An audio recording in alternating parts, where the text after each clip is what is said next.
இன்னைக்கு இந்த வீடியோவில் என்ன பார்க்க போகிறோம்னா வெரி இம்பார்ட்டண்ட்டு ஒரு எஃப்ஐ அண்ட் டிஎஸ் பற்றி. ஓகே, ஏன் இந்த வீடியோ ரொம்ப இம்பார்ட்டண்ட்டுன்னா, நாம் எப்போ பார்த்தாலும் ஒரு ஸ்ட்ராட்டஜி பார்க்குறோம், இல்லை நியூஸ் பார்த்துட்டு நியூஸில் ஏன்னா இந்த ஸ்டாக் என்ன ஆகுது அதை பற்றியே நம்ம ஃபாலோ பண்ணுறோங்க, ரைட்? ஆனால் இங்கே எஃப்ஐ டிஐசி எப்படி ரீட்டைலர்ஸ் ட்ராப் பண்ணுறாங்கன்றது இந்த வீடியோவில் பார்க்க போகிறோம். ஓகே, இது நான் நிறைய வாட்டி சொல்லியிருக்கிறேன், பட் இன்றைக்கும் நான் டீப்பாக எக்ஸ்பிளைன் பண்ண போகிறேன். கொஞ்சம் அது சார்ட்டில் நான் எக்ஸ்பிளைன் பண்ணும்போது மட்டும் கொஞ்சம் ஃபோக்கஸ் பண்ணி பாருங்கள். ஓகே, இப்போ வந்துட்டு செபி வந்துட்டு ஒரு ஜானே ஸ்ட்ரீட்டுன்னு ஒரு எஃப்ஐ, ஓகே, அவங்க வந்துட்டு ஒரு நியூயார்க் ட்ரேடிங் கம்பெனியோட 4844 பெனால்ட்டி போட்டிருக்காங்க. எதனால் பெனால்ட்டி போட்டிருக்காங்கன்னா, அவங்க ஹை ஃப்ரீக்வன்சி ட்ரேட் பண்ணி அப்போது இல்லீகலாக அவங்க துட்டு சம்பாரிச்சிருக்காங்க. ஆல்மோஸ்ட் இவங்க 36 crores மேலே ஆப்ஷன் ட்ரேடிங்கில் இவங்க அர்ன் பண்ணியிருக்கிறாங்க ஆல்ரெடி, ஜானே ஸ்ட்ரீட்னு ஒரு கம்பெனி. ஆனால் இவங்களுக்கு ஃபைன் போட்டிருக்கிறது இப்போ பேன் பண்ணியிருக்கிறாங்க. இந்த ஃபைன் பெனால்ட்டி கட்டுங்க, இது மாதிரி கட்டிடுவாங்க. ஓகே, இவங்க கட்டிட்டு மறுபடியும் வருவாங்க. ஏன்னா இதில் ஈஸியாக மேனிப்புலேட் பண்ண முடியும் மார்க்கெட்டு எப்படின்னு நம்ம பார்க்கலாம். நான் ஆல்மோஸ்ட் வாட்டி சொல்கிற ரீட்டைலர்ஸ் நாம் என்ன பார்க்க போகிறோம்னா, நம்ம ஃபோக்கஸ் என்ன இருந்தாலும் இது இப்போது நம்ம ஒரு ட்ரெண்ட் லைன் ஒன்று வச்சுக்கிறேங்கன்னு வச்சுக்கோங்க. ஓகே, இது ஒரு ஹைன்னு நம்ம கன்சிடர் பண்ண போகிறோம். இது ஹைன்னு நம்மளுக்கு தெரிஞ்சிருந்தால் அவங்களுக்கு தெரியாதா? ஓகே, ஒரு இன்ஸ்டியூட் ட்ரேடருக்கு தெரியாதா? எஃப்ஐ நம்ம நினைக்கிறோங்க எஃப்ஐ மட்டும் அவங்க நம்ம ரீட்டைலர்ஸ் எல்லாம் ட்ராப் பண்ணுவாங்க, டிஐ பண்ண மாட்டாங்கன்னு நாம் நினைக்கிறோங்க. ஏன்னா இது ஃபாரின் இன்ஸ்டியூட்டு இன்வெஸ்டரு, இது டொமஸ்டிக் இன்ஸ்டியூட் இன்வெஸ்டர். இவங்க யாரானா நம்ம இந்தியாவில் இருக்கிற கம்பெனிஸ். ஓகே, இது வந்து ஃபாரினில் இருக்கிற கம்பெனிஸை நம்ம இந்தியாவில் வந்துட்டு இன்வெஸ்ட் பண்ணுற கம்பெனி. பட் இவங்க மட்டும் தான் நம்மளுக்கு பணம் எல்லாம் எடுக்கிறாங்களா? இவங்கெல்லாம் எடுக்கிறது இல்லைன்னா கண்டிப்பாக இவங்களும் எடுக்கிறாங்க. நாம் வந்துட்டு டிஐஎஃப்ஐ வந்துட்டு வில்லன் மாதிரியும் பார்க்கக்கூடாது, ஹீரோ மாதிரியும் பார்க்கக்கூடாது. அவங்க வந்திருக்கிறது சம்பாதிக்கிறதுக்கு. அதே மாதிரி இவங்க எது மாதிரி ட்ரிக்ஸ் யூஸ் பண்ணுறாங்கன்னு பார்த்து அது மாதிரி நாம் பிஹேவ் பண்ணுறது ரொம்ப நல்லது. ஓகே, அதனால தான் இந்த வீடியோ பண்ணுறேன்.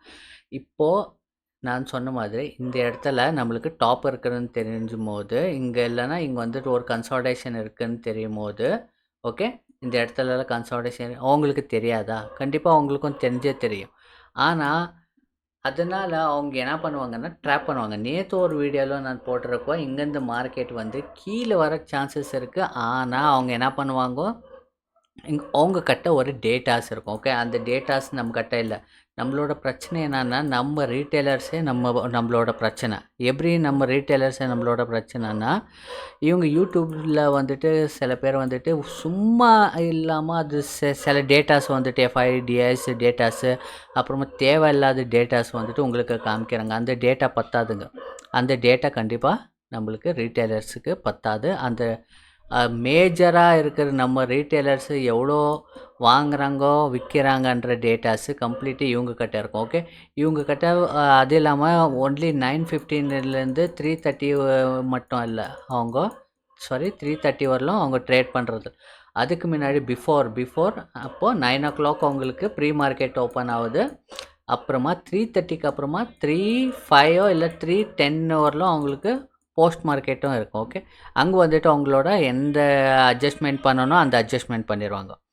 ஓகே, அதே மாதிரி அவ்வளோ பவர் இருக்கும்போது, அது இல்லாமல் இவங்கக்கிட்ட இங்கே ரீட்டைலர்ஸ் எவ்வளோ பேர் வாங்கிக்கிறாங்களா வாங்கலையான்னு அவங்கக்கிட்ட ஃபுல் டேட்டா இருக்கும்போது அவங்க என்ன பண்ணுவாங்க, நான் நேற்று சொன்ன மாதிரி தான் இது மாதிரி கேப் அப் பண்ணி என்ன பண்ணாங்க, இங்கே வந்துட்டு விக் மாதிரி பண்ணிட்டு கீழே எடுத்துக்கின்னு வந்தாங்க. இன்றைக்கி என்ன பண்ணியிருக்கிறாங்க, இன்றைக்கி வந்துட்டு கீழே வராமல் கொஞ்சம் இப்படி மேலே போகிற மாதிரி காமிச்சிருக்காங்க. ஓகே, இது மேலே போகுமா இல்லை கீழே மறுபடியும் வருமா நம்மளுக்கு தெரியாது. ஓகே, அதனால் நீங்கள் ஒரு ரூல்ஸு ஃபாலோ பண்ணணும்.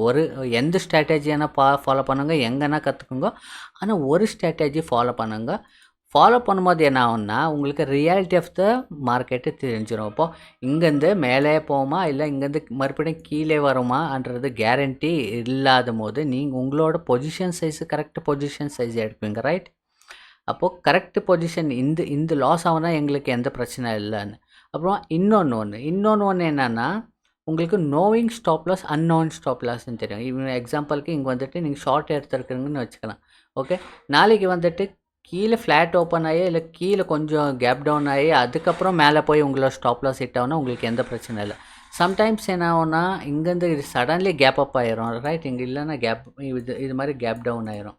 இது மாதிரி gap down suddenly gap down ஆயிரும். ஓகே, கேப் டவுன் ஆகும்போது உங்களுக்கு அன்னோன் ஸ்டாப் லாஸும் அதுவும் தெரிஞ்சு வச்சுக்கணும். இப்படி போனால் என்ன பண்ண வேண்டியதுன்றது உங்களுக்கு தெரிஞ்சு வச்சுக்கிறது ரொம்ப ரொம்ப இம்பார்ட்டண்ட். இங்கே பார்க்கலாம், உங்களுக்கு ஒரு இது சொல்கிறேன், காமிக்கிறேன். இங்கே நிஃப்டி 50யோட நம்மளோட ட்ரெண்ட் லைன் வச்சுருந்தீங்க. ஓகே, இந்த ட்ரெண்ட் லைனை வச்சு இங்கே என்ன பண்ணியிருந்தீங்க, நம்ம ட்ரெண்ட் லைன் எப்போ க்ராஸ் ஆகுதோ புல்லிஷ்னு நிறைய பேர் என்ன பண்ணியிருக்கோங்க, இந்த இடத்துல பை பண்ணியிருக்கோங்க. இந்த இடத்துல பை பண்ணிவிட்டு வெயிட் பண்ணியிருக்கோங்க. நான் என்ன சொல்லியிருந்தேன், இங்கே பை பண்ணாமல் இங்கே வந்துட்டு எங்கே ரீட்ரேஸ்மெண்ட் ஆகி இங்கே க்ரீன் கேண்டலுக்கு வந்தால் வாங்கலான்னு ஒரு ரீட்ரேஸ்மெண்ட் ஸ்ட்ராட்டஜி ஆல்ரெடி உங்களுக்கு ஒரு வீடியோ போட்டிருக்கேன், அது பார்க்காதவங்க போய் பாருங்கள். அங்கே அது சொல்லியிருக்கோம். பட் என்னாச்சு, சடன்லி கேப் டவுன் ஆகிடுச்சு. எவ்வளோ பெரிய கேப் டவுன். ஓகே, இது எதுக்காகன்னு நம்ம தேடி போனால் 10 நியூஸ் வருங்க. ஆனால் இது எதுக்காகன்னா யார், ட்ரம்ப் வந்துட்டு என்னது டேக்ஸ் வந்துட்டு அதிகமாக படுத்துது. ஓகே, ஃபாரின் இம்போர்ட் டேக்ஸ் வந்துட்டு அதிகமாக படுத்தனால இது வந்துட்டு கேப் டவுன் ஆகிடுச்சு. ஓகே, அப்போ இல்லாத ப்ராப்ளமு இப்போ இல்லையா, அன்றைக்கி இந்த ப்ராப்ளம் இன்றைக்கி இல்லையா, இல்லைன்னா இவ்வளோ பெருசாக ஏன் எடுத்துக்கின்னு போயிருக்காங்க, கொஞ்சம் யோசனை பண்ணி பாருங்க. ஓகே, அன்றைக்கி அவங்க வச்சிருக்க டேக்ஸு இப்போது இல்லையா, இப்போயும் இருக்குது. ஓகே, எந்த சேஞ்சஸும் பண்ணல, ஒரு ஸ்மால் சேஞ்சஸ் தான் இருக்கும், மேஜர் சேஞ்சஸ் எந்த சேஞ்சஸும் பண்ணல. ஆனாலும் ஸ்டில் மார்க்கெட்டு மேலே போயிருக்கு. ஸோ இது வந்து எல்லாருக்கும் ட்ராப், எல்லாருக்கும் தெரியும். இங்கேருந்து வந்து சில பேர் இங்கே வாங்கியிருப்பாங்க, அதனால் மறுபடியும் கீழே வந்திருக்கு. ஓகே, சில பேர் என்ன பண்ணுவாங்க, ஓகே சப்போர்ட் லெவலுக்கு இதுன்னு ஆன்டிசிபேஷனில் வந்துட்டு இங்கே வந்துட்டு வாங்கியிருப்பாங்க. இங்கே வாங்கும் போது என்ன ஆயிருக்கும், இந்த கேஸு கீழே வந்தாலும் சின்ன ஸ்டாப் லாஸில் வெளியே வந்தாலும் ஆன்டிசிபேஷனில் கன்ஃபர்மேஷனும் இல்லை. ஆன்டிசிபேஷனில் வாங்கும்போது இவ்வளோ பெரிய கீழே வரும்போது அவங்களுக்கு ப்ராஃபிட் ஆகுமா இல்லையா? கண்டிப்பாக எஃப்ஐஏ அப்புறமா டிஐஸ்க்கு நிறைய ப்ராஃபிட் ஆகும். அதே மாதிரி இங்கே சேம் எல்லா தாவலும் பாருங்கள், இங்கேயும் பார்க்கலாம். இங்கே சடன்லி கேப் டவுன் ஆகிடுச்சு. ஓகே, சடன்லி கேப் டவுன் ஆகிடுச்சு.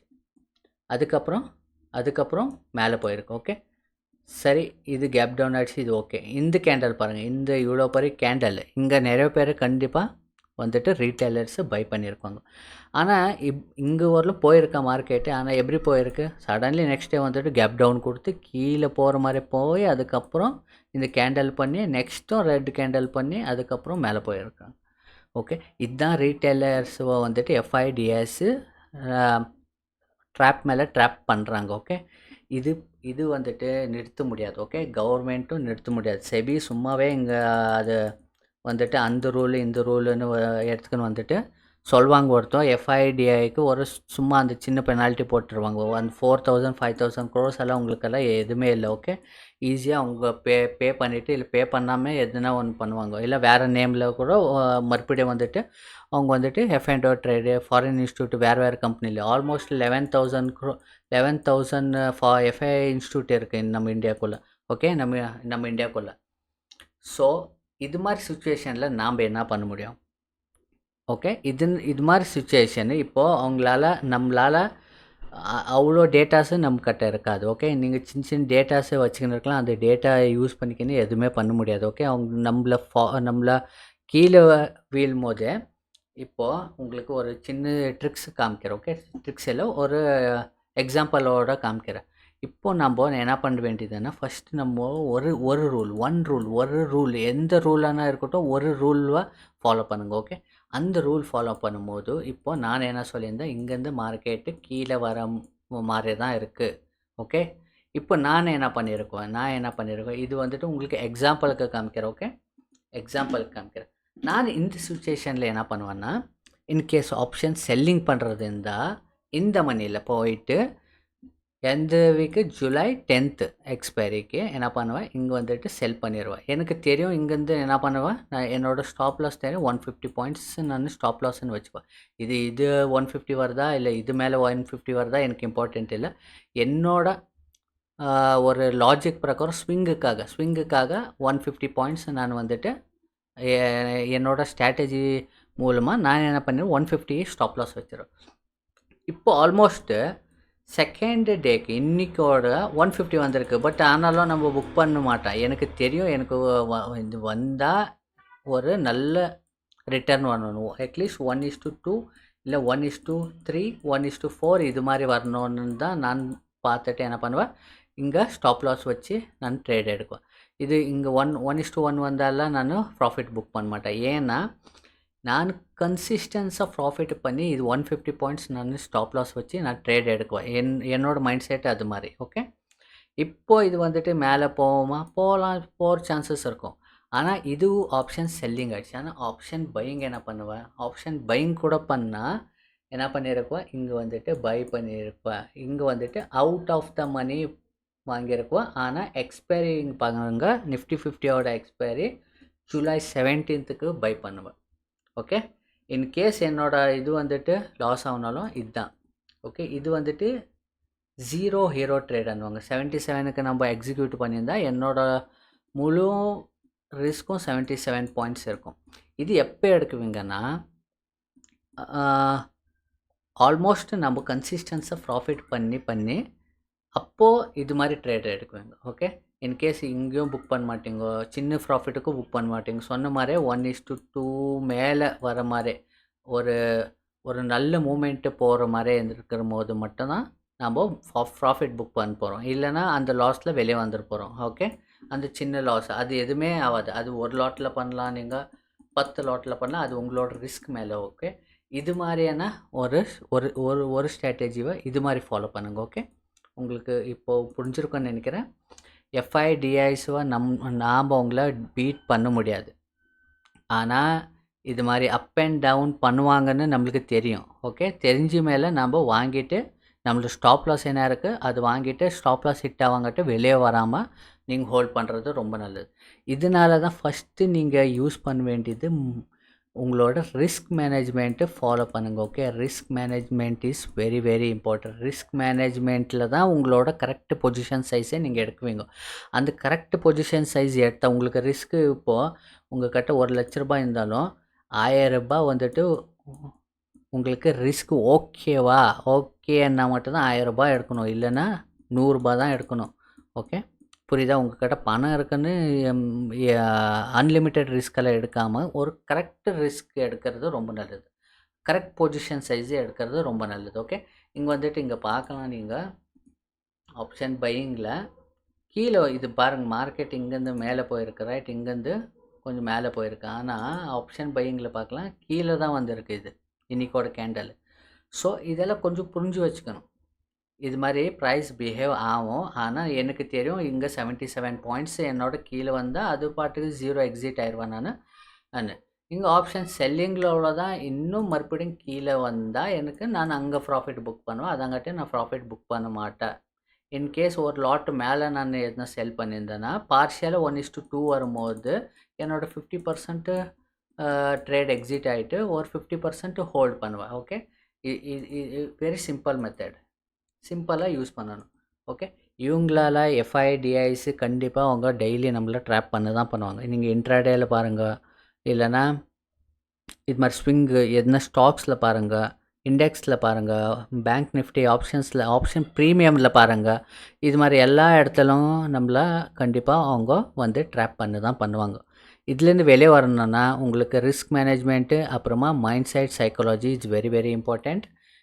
இது பற்றி உங்களுக்கு என்ன இருக்குன்னு கமெண்ட்டில் சொல்லுங்கள். மறுபடியும் இதே மாதிரி அடுத்த வீடியோவில் பார்க்கலாம். எல்லாருக்கும் வணக்கம், நன்றி.